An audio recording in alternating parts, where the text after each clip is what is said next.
Hello everybody and welcome to Simsish, a brand new Sims-related podcast talking about things that I think are somewhat important to talk about in the community, mostly related to things I think are important to bring to light, and also in a podcast format. So I have a couple of points written down that I want to jump around to and about in this podcast. So sit back, pop open your Sims game, close the tab, minimize the tab, and just listen to me chat in the background about some things that I think are kind of controversial points in the community. However, if you do have two monitors and you want to have the window open on the other screen, I have some Sims gameplay in the background. I was renovating a house from my Sims 3 Generations legacy. You could check out my channel for more on that. Jumping right into the first topic, I want to talk about Sims 4 Star Wars Journey to Batuu. Now we are on the the beginning. The game is about to come out tomorrow, and we have seen a lot of early content from several YouTubers, at least I have.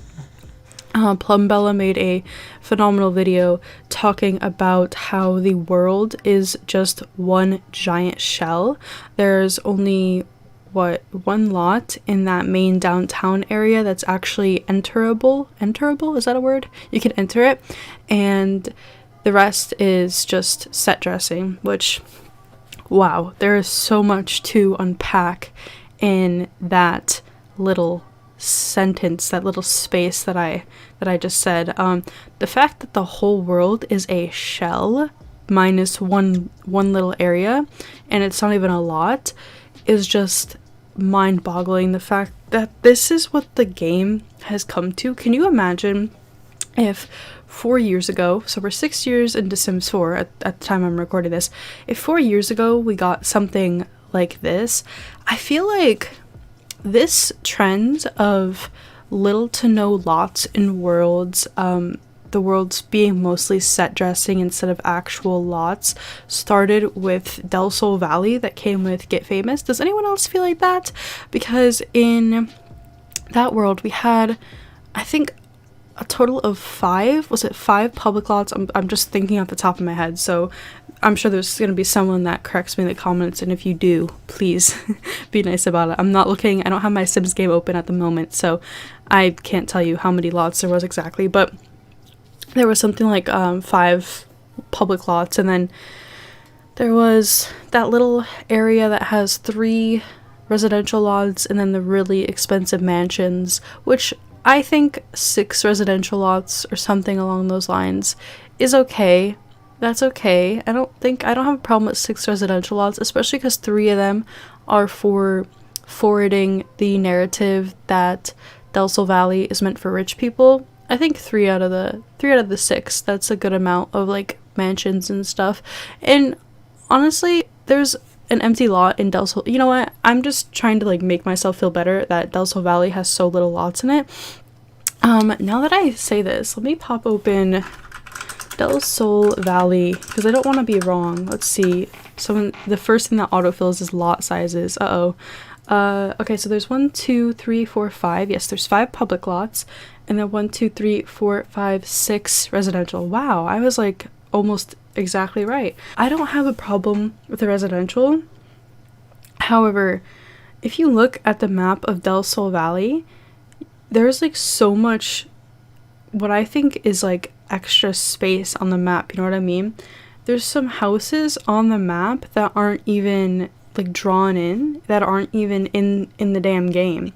So I can see a water tower on the Del Sol Valley map. I'll probably pop open the picture right now just in case you're watching, so if you're driving or something, definitely don't look at the phone, but I'll just describe what I'm looking at because it's a podcast, so obviously some people are listening, some people are watching.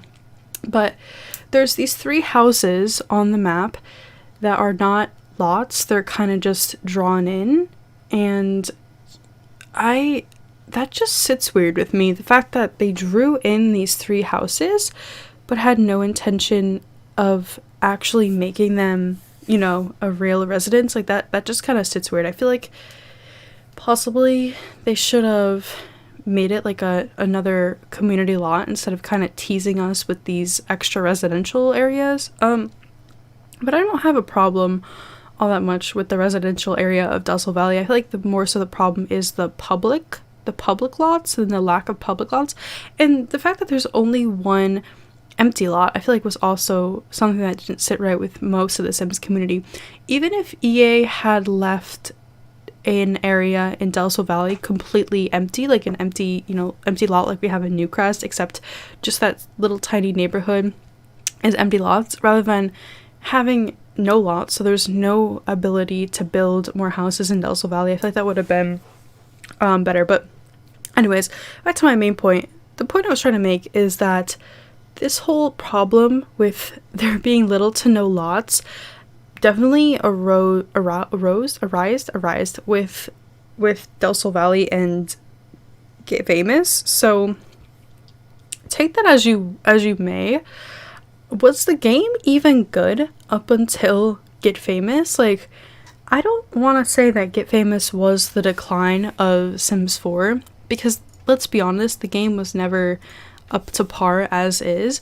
Don't get me wrong, it's had its moments. It really has.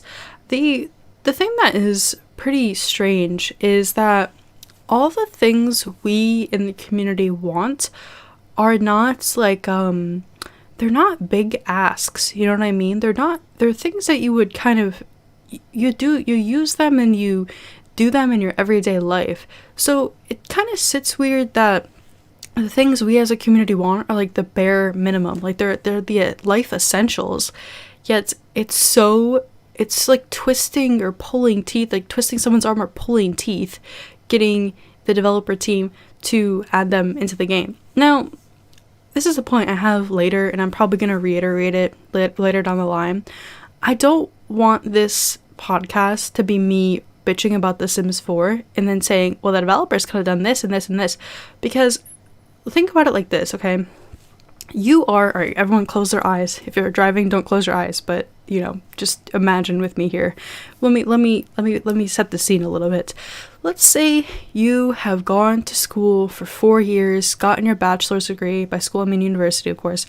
You got your bachelor's degree in game design, okay? You are at early, 20s, 20-something game designer. By the way, I don't know if you guys know this, but my brother does game design. He has a degree in game design, and the problem that a lot of kids, I don't know, 22-year-olds coming out of college have is that game design companies, these big companies, not even big companies, but small companies too, like the Paralives team, and this is no shade, this is just not corporate, but something all across the board, is that they want you to have experience to get experience, you know what I mean?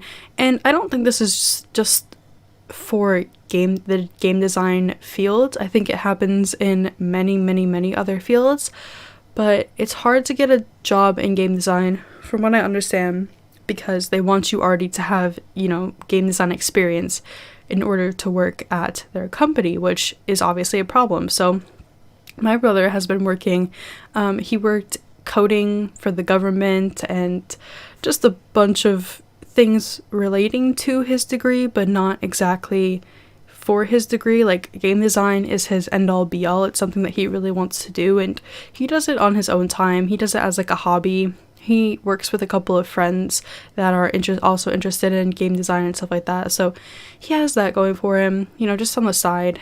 It doesn't pay the bills or anything, but I guess it gets him one step closer to doing what he wants to do in life. But okay, anyway, so let's say you are a 20-something-year-old. Let's go back to my fantasy, my setting up the situation here for a second. You are a 20-something, just got out of college with your game design degree, trying to get a job, struggling to get a job. You get an interview at Electronic Arts. Electronic Arts is a big publishing company, publishing company, wow, a big game publishing company, a big game development company, and you get the job eventually, of course, and you get paid well. I think they probably get paid like 75,000-80,000 a year, I would think. I mean, it might actually be more because I'm pretty sure it's located in California, And of course, cost of living in California, especially where the company is located, which I think is Los Angeles, is extremely, extremely expensive. So, regardless of that, you're getting paid well, okay? Let's say that. You're getting paid really well.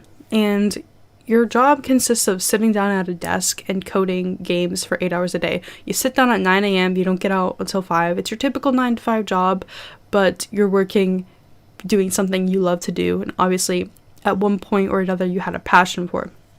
Now, back to the point I was making earlier, I don't think it's right to point fingers at the development team, because you've jumped all these hurdles to get to where you are now.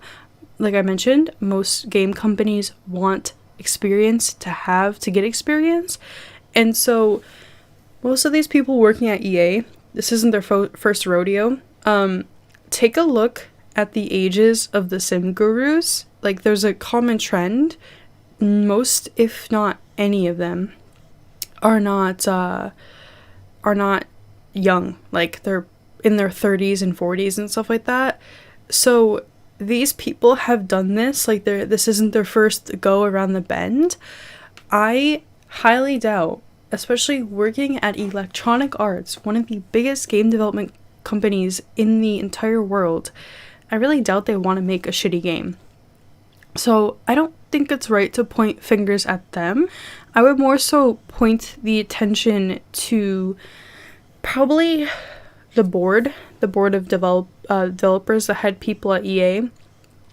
I think that those corporate people are so disconnected from the game development process, and they don't see firsthand who their target audience. Like, obviously they look at from a kind of materialistic and greedy point of view. They look in what's going to make the most money and what satisfies contracts. And I think that Journey to Batuu is a prime example of that. I think any sim guru knew that has been working on any sim guru that has been working on Sims for the past 6 years could see how the community was going to react. I don't know if this is true or not, but I was watching Pixelated the other day, and he mentioned that one sim guru posted on Twitter a popcorn statue or something like that, almost as though, he's about to eat popcorn, getting ready to see the community outcry, the drama that was about to ensue. That could have just been bad timing or coincidence or both, but I just think that's so interesting that they knew. And you know what's the worst part of it is, if I was in that situation, I would be at wit's end, because people, I think, are so quick to say, oh, it's the developers. Oh, it's the developers, they won't add what we want in the game. But the developers are just the ones writing the lines of code. They're not the one making the final say. Of course, Sim Guru Graham worked on Sims. Oh my god, I remember him back in the Sims 3 days, and he would be the one that was doing the live streams. I think now it's Sim Guru George or something like that. I don't know. I don't even watch Sims 4 live streams. I don't play Sims 4. I mean, I mentioned that I have, but I play. Let me correct myself. I play Sims 4 when I'm recording Sims 3. And also if something comes out in Sims 4, obviously I'll check it out, but it would take a lot for me to crack open Sims 4 nowadays, when Sims 3 just works so well on my computer. And that's a whole other podcast topic, is getting Sims 3 to actually work correctly. Anyway, so I remember back in the Sims 3 days, Sim Guru Graham would be the one doing the live streams, the play along live streams, or whatever the fuck they were called. It's just so interesting that he worked his way up the ranks like that. And I feel like we don't see a lot of Sim Guru Graham. I think he does live streams here and there, but as it's been in quarantine and stuff, it's been Sim Guru George and someone else. I don't know who else. I think Sim Guru George just had a baby, so I don't think he does them anymore. That's not the topic that I was talking about. Anyway, so bottom line of the point I'm trying to make here is the game developers don't want to make a shitty game. They don't want to sit at their desk for 8 hours coding. I mean, they aren't sitting at their desk. Well, they're sitting at their desk at home because COVID and everything. But bottom line, they don't want to make a shitty game. Who wants to make a shitty game? Who wants to code Star Wars in The Sims for 8 hours? Like, that just seems like a giant drag. So, is it fair to them to point the finger at them? I don't quite think so, but even I myself have kind of defaulted to saying, oh, the game developers don't know what the community wants, when in actuality the game developers have little or nothing to do. But I think we kind of lump EA corporate board in with game developers because it's easier to say game developers than it is EA corporate board. And I guess the Sims corporate board would probably be more appropriate than EA corporate board, but I just think there's a giant disconnect in this community, not on our side, but on EA's side, where they are so misinformed about the progression that this game needs to take. And I also think it has a lot to do with the switching of the reins, if you guys know what I mean by that. So in between Sims 3 and Sims 4, Maxis was completely dissolved. I mean, I'm sorry, let me correct myself. The Sims branch of Maxis was like dissolved, or like the studio got closed, or something along those lines. So Sims 3 was actually Maxis's last Sims project, and the reins got completely changed over to EA. And so instead of a Maxis studio working on Sims, it's EA. And I'm sure there's some game devs that moved from Maxis studio, from Sims 3 to EA Studio to work on Sims 4. And there might have even been some overlap. Like, I can guarantee while they were developing, some of the last expansion packs for Sims 3, like Into the Future, and why can't I think what else came, whatever, you know what I mean, like, but when they were working on those last couple expansions, there was probably some overlap where some game devs were working on Into the Future. Sorry, I said Into the Future, didn't I? Whatever. Some game devs were probably working on Into the Future, and the same game devs might have been working on Sims 4. Like, we just don't know. We just have no idea. But Sims 4 has gone through a lot of changes, like, since the game got released, which is why I'm saying that I think some Sims 3 devs were working on Sims 4. Like, the whole UI of Sims 4 used to look completely different. I was watching a Let's Play that I did way back when the game had first come out. Excuse me, my throat's getting clogged. I've been talking for 18 minutes. But I was watching a Let's Play I did when the game first came out, like, literally day one of Sims 4, I had made a Let's Play for it. It's not on this channel, so don't try and go look it up, because it's not here, it's on private, on a different channel I had a long time ago.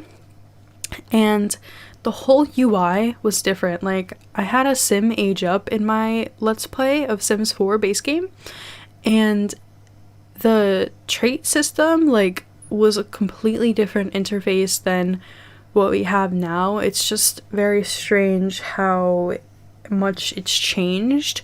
So I feel like that was definitely the call of some of the Sims 3 devs to have a similar looking interface to how Sims 3 looked. And then once the game developed a little bit more, they obviously changed some of the interface, or the UI, as you might call it, the UI, and definitely looks a lot different. I don't know. I guess I can look at some of the old. Let's look at Sims 4 base game interface. Oh yeah, I totally forgot that even the loading in menu had looked different. Like, all the expansions and stuff on the main menu were all over to the left side of the screen. Definitely weird. I'm looking at some of the photos now. I think that the social interactions too, they were all mismatched, right? Like, they were all scattered around, which was really weird. Like, you would have there would be no sense or no like rhyme or reason, but when you clicked on a sim and tried to interact with them, the social, when you were trying to talk to them, would just be completely whack and like out of order and have no rhyme or reason, like I already said. Also, there also used to be a different create a sim menu. Like it still has some leftovers, some leftover bits here and there, but create a sim, especially where you selected your traits and your aspiration, used to look a little bit different, and that's kind of the only thing that I could remember. I'm trying to find some photos here and there, but I'm not seeming to find too much. I know the inventory, your Sims inventory, used to look a little bit different as well, but that's all I can really tell. I'm getting some Star Wars stuff when I type in Sims 4 base game interface. That's so weird. I think James Turner did a fantastic video talking about Sims 4 base game, and he was I remember like in the beginning of the video, he was like jumping over a bunch of hurdles trying to get this Sims 4 base game with no updates working. And it was just really interesting, like seeing him go through all that just so that he could play this awful base game. Like, oh my god, Sims 4 base game, man. I would love to have seen some of the more prolific YouTubers, like Lil Simsy or Plumbella. Like I want to see them play that Sims 4, because they're really renowned, for like building in modern day Sims 4. But it'd be really interesting to see their thoughts on like a Sims 4 circa 2014, where it's really stripped down and like bare bones. I remember when I did that original Sims 4 Let's Play way back in 2014, I remember I was like scattering for things to do. Like I was trying to find things. It was just so, I don't even know. There was no toddlers. Like it felt very Sims 1, like eerily close to how Sims 1 feels. I'm not trying to do Sims 1 dirty, don't worry.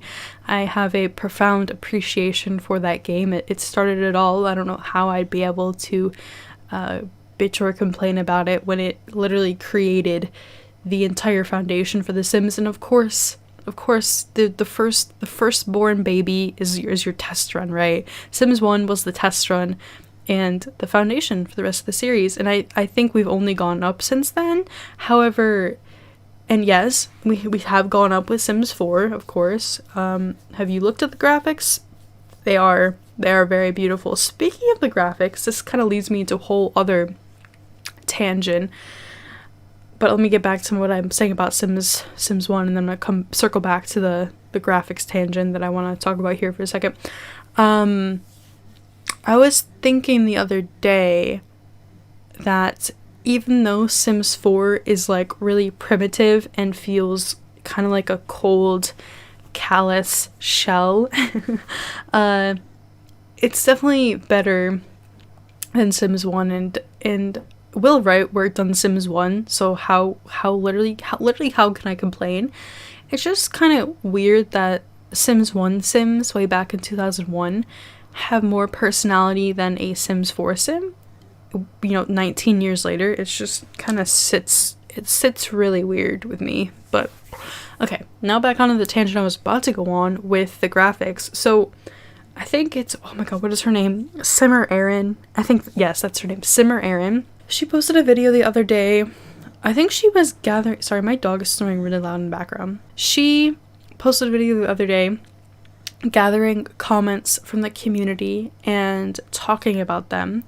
And one of the comments, someone mentioned how there is, oh, you know what it was? Sims 5 job postings. That's what it was. Okay, so if you wanna watch the video that I'm about to talk about, it's called Sims 5 job postings. More of them got leaked, and I mean, none confirmed. Let's just say that they're saying a new IP for the Sims series, like that's the job posting. So a new IP would either mean an expansion pack, but we're like balls deep in Sims 4, so I really don't think they would hire a single person for like just a single expansion pack in Sims 4. It definitely seems more like Sims 5 job postings. And if Sims 5 is not in development, I mean, it has to be. There is no way. This game has been around for 6 years. Maybe that's why they've gotten a little bit lazy with it, you know what I mean?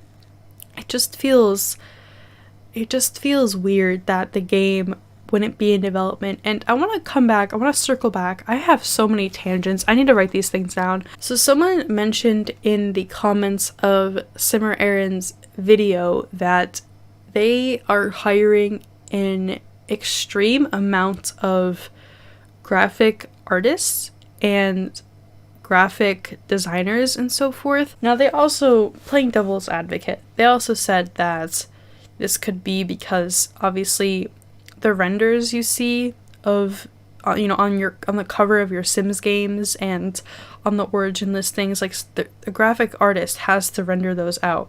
But someone also mentioned that there is an extreme amount of graphic artists that currently work on the Sims 4 developer team, which they thought was interesting because there seems to be a big emphasis on the aesthetics in Sims 4 and the graphics in Sims 4. Now, I'm not saying that this is a problem. I think that Sims 4 is the most beautiful Sims game we have had thus far. It is miles and miles in the future than what we see in Sims 3. Sims 3, she's got gameplay. She's got not such a cute face. she's got a good personality, but not a cute face. Whereas, I feel like Sims 1 has not really a cute face and kind of an okay personality. In Sims 2, like, she's got a cute face and she's got a good personality. So Sims 2 she's that bitch. But I mean, you could say Sims 2 she's got an okay face, but she's got a great personality, so it just makes up for everything that she's lacking in the face. Do you guys get this analogy that I'm throwing out there? I hope you get the analogy I'm throwing out there. Anyway, what I'm saying is that Sims 4, like, it's beautiful and all, but where is the depth? Where is the content? Sims 4 is not a game I can play for like hours and hours on end. Perhaps when I first got the game and I was exploring, everything, but I mean, I've gotten it. I got it when Sims 4 released, so it's not like I played, when City Living had just come out and I had like City Living to explore and I had the base game to explore and I had everything that, preceded City Living. Like, that wasn't the case. I've gotten every expansion pack methodically, if that's even the right word to use there, periodically, methodically, something like that. But what I'm trying to say is the commenter has a point. Like, the criticism is valid. Why are they hiring so many graphic designers? And more so, why is there so many graphic designers on the Sims 4 team? It's a valid question. It's a valid concern. Are we getting an increase on focus in visuals because there is so many graphic designers and graphic artists on the Sims 4 team? Or is that just because, that's the game? Like, it's just how that works. That's just what the company requires, so that's what they hire. I'm not sure, but it's definitely an interesting thought by that commenter. So now I'm going to circle back to a point I made like 5 minutes ago about lifespan of games. I literally had to write down the damn thing because I knew I would not remember if I didn't write it down. So I want to take a look at the lifespan of all these games. So first of all, let's talk about Sims 1. Now, as I mentioned, she was the baby, so she took the least amount of time. Also, Will Wright was behind Sims 1, and once he was done with Sims 1, now here's a common myth that I want to bust in the community. A lot of people say that Will Wright had a heavy-handed involvement in Sims 2, which actually isn't true. He was done and over with Sims 2 by the time Pets came out, but a lot of people, they see him playing the Sims 2 demo, which is a very famous video in the Sims community to share around, and like, oh my god, Will Wright created Sims 2, but he was out and done with Sims 2 by the time Pets came out. And then once Spore came out and EA literally ripped it apart, he was gone. Like, he didn't want any part of EA, and then he left and obviously created his own company. However, he did work in EA up until Sims 3. So we can just, say that he had some involvement in Sims 2 and possibly involvement in Sims 3, but I really don't think he had any say in Sims 3. I think that was the time where the reins really shifted from a close-knit team to like more of like the corporate drone game dev, the corporate game dev who just goes to work 9 to 5, has no passion about the game that they're coding, and just kind of spits out what their boss tells them. Whereas I feel like Sims 2 had so many people behind it that actually gave a fuck about what they came to work to do. And there's something to be said about a team that like overexerts themselves but creates a fantastic product. And I feel like the Sims 2 team definitely had that. There is a game by the name of LA Noire, which is by Rockstar Games, who makes Grand Theft Auto. You may have heard of Grand Theft Auto 5, the most biggest selling game of all time. But they have a game called LA Noire, and it was a very experimental game because it takes place in like 1930s Los Angeles, and it literally is probably the opposite of Grand Theft Auto. You play as a detective, and you're not even remotely a criminal. I mean, you can like run people over and stuff, but I think the game like scolds you for it or something. I haven't played it since I was like 10 years old, so I have no idea. But the point I want to make here is the company that made LA Noire went under after that game came out. So they were an Australian game development team under Rockstar Games.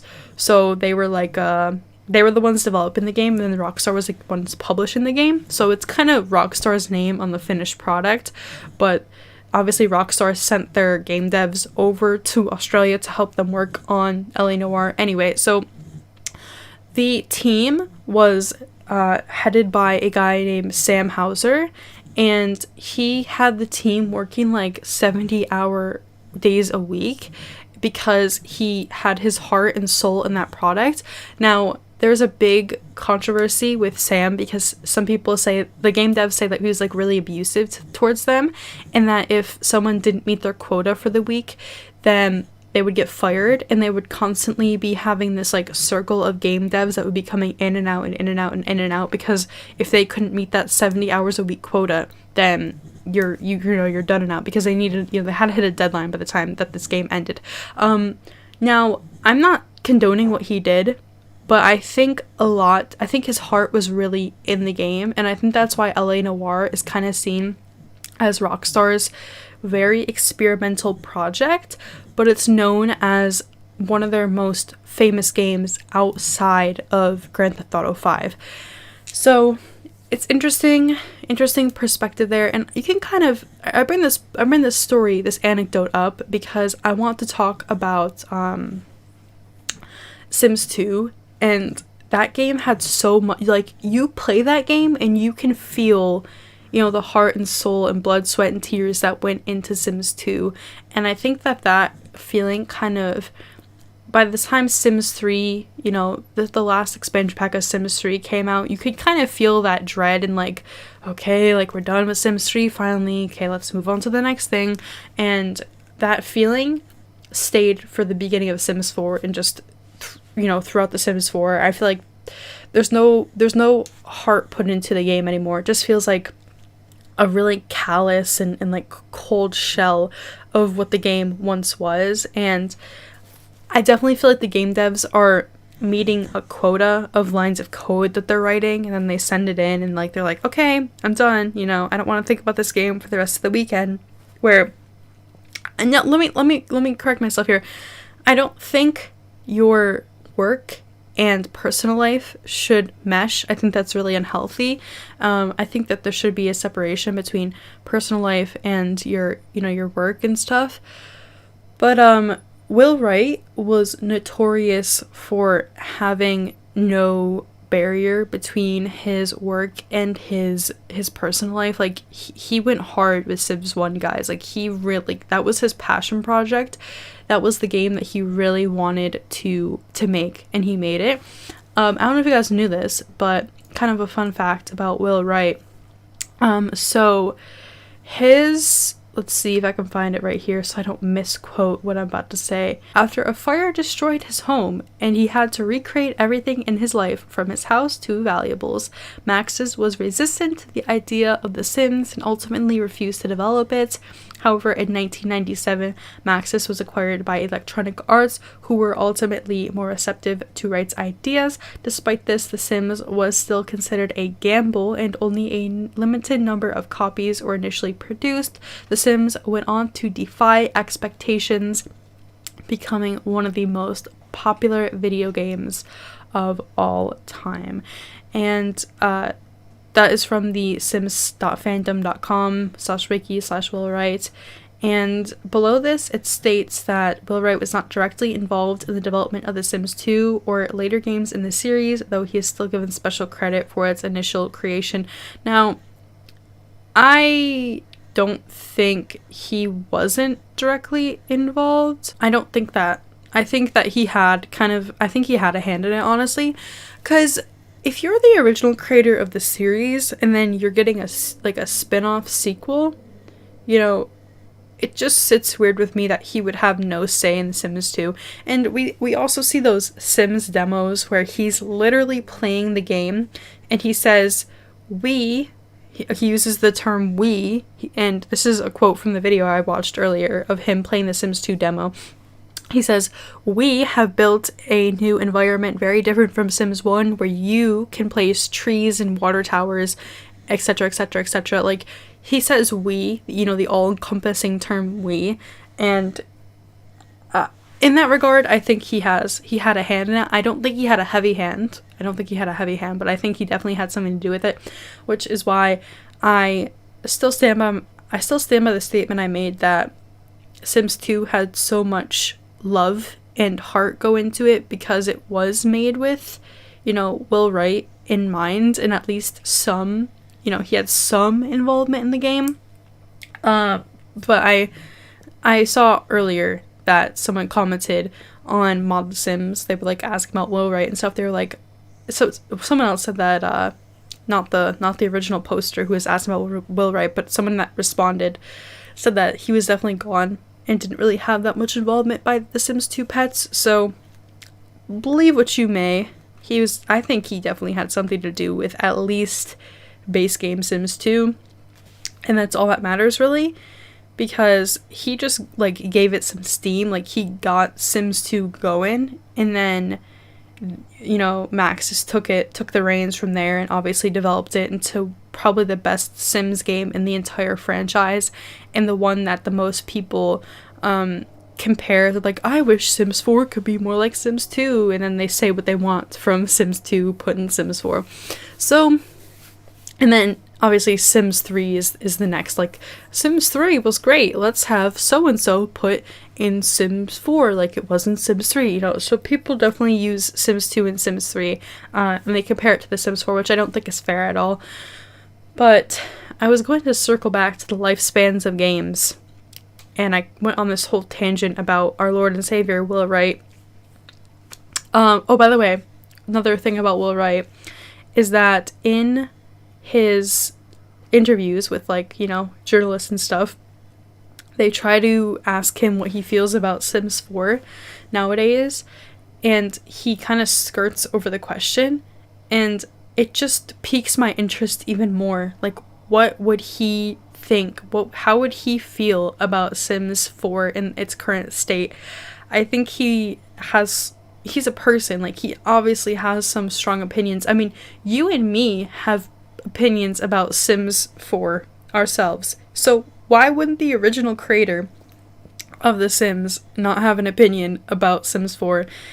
And I would like to hear, you know, his thoughts about it. But he has his own stuff going on. He owns his own he owns his own development company, sorry, not publishing company, and then EA owns his development. It's strange. EA is the publisher, right? But Will Wright's company is under EA. So, okay, that was confusing. I'm sorry.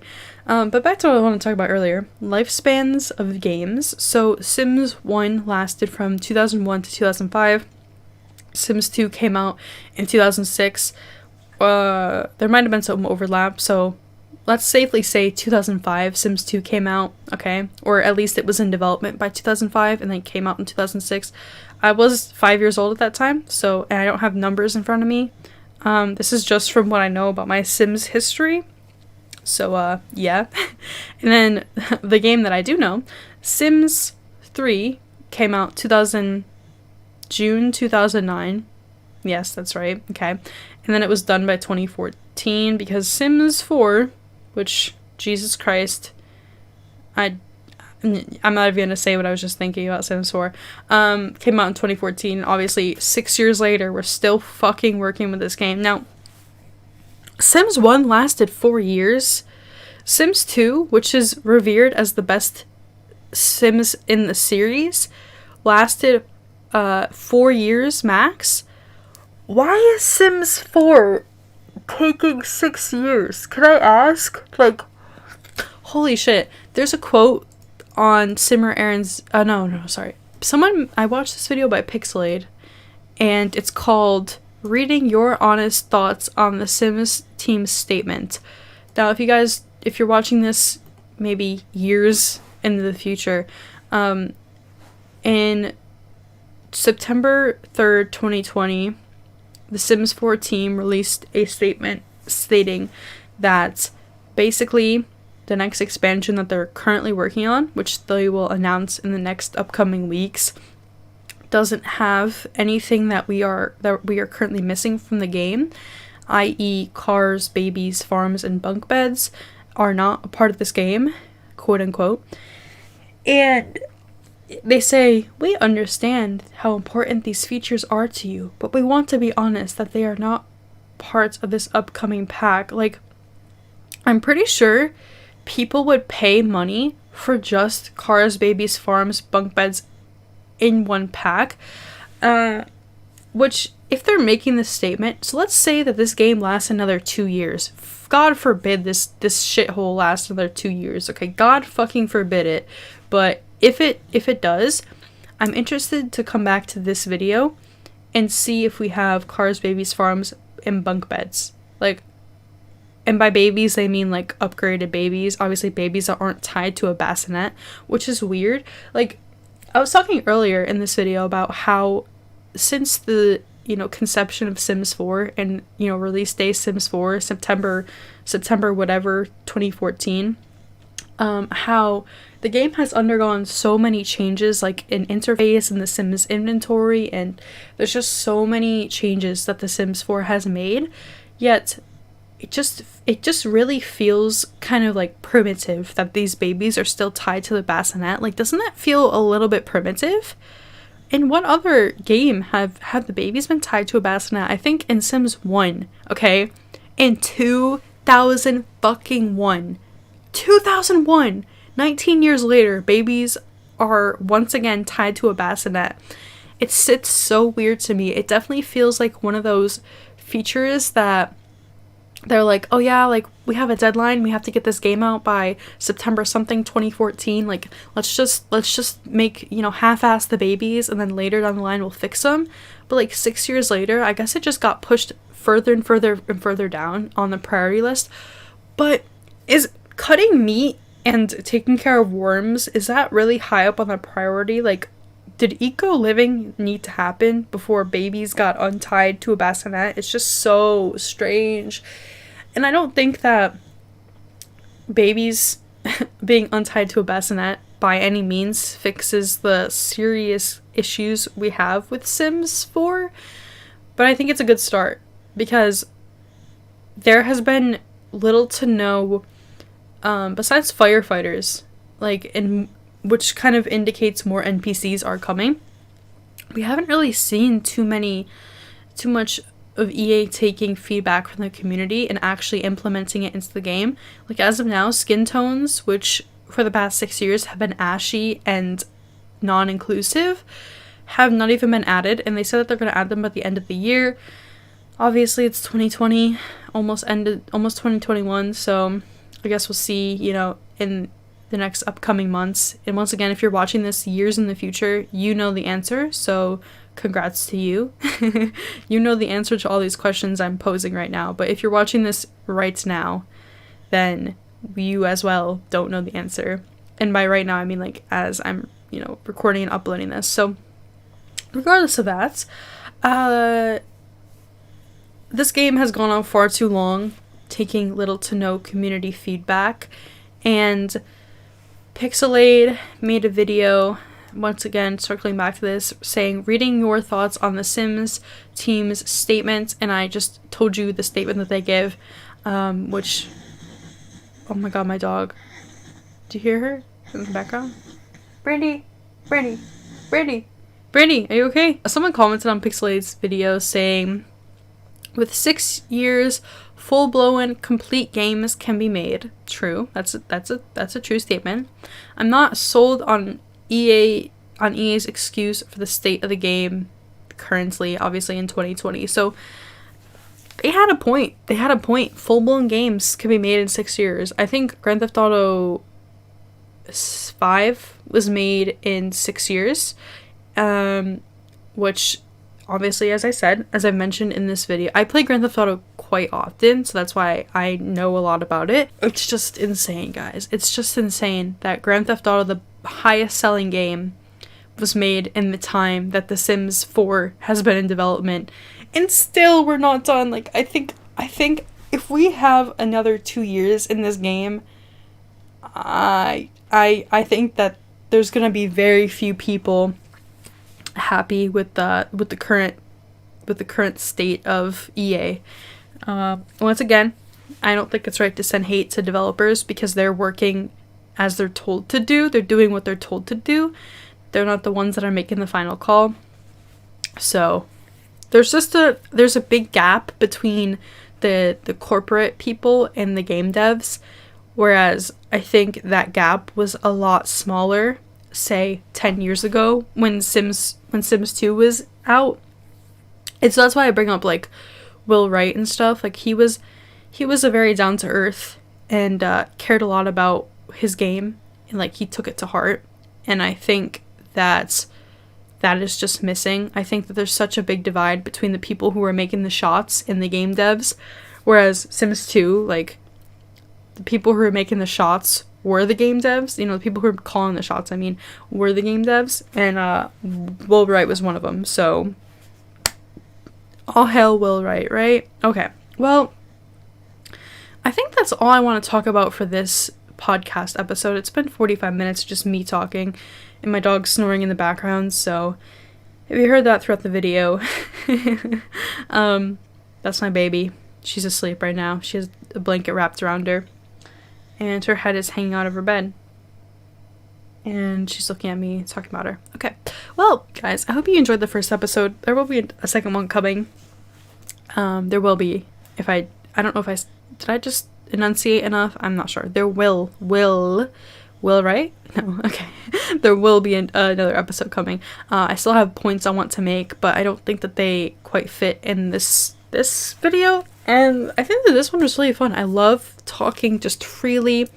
I hope that the Sims game that I hope you have been playing, this entire podcast episode is going well.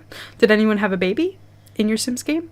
I assume most of you are watching this as you're playing Sims. So did you have any babies? Did your Sim get married? Did you take screenshots? Screenshots are important, guys. Come on, take screenshots. Upload them to Twitter and tweet me, okay? Be like, hey, Maddie, I was listening to your podcast and playing Sims at the same time, and this is what got done, and then attach the screenshot, okay?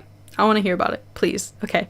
Anyways, guys, thank you so much for watching. I will catch you all in the next podcast, and if you have any thoughts or comments about anything I said, definitely leave them, and I would love to hear responses and possibly bring up counter arguments to everything that I talked about. I love to, I'm not communist. Like, you guys can tell me what you want. I'm not a communist, okay? This isn't like a one-sided conversation. This is a you and me and hundreds of other people conversation. And but the communist thing was me saying that, like you guys can, voice your criticisms of anything I said. That's what I meant. Okay, I don't have a problem with communism. I'm just saying, usually in a communist regime, there's only one opinion that's allowed, and then others, they get sent to gulag. So, okay. Anyway, guys, thank you all so much for watching. I will catch you all in the next one, and peace out.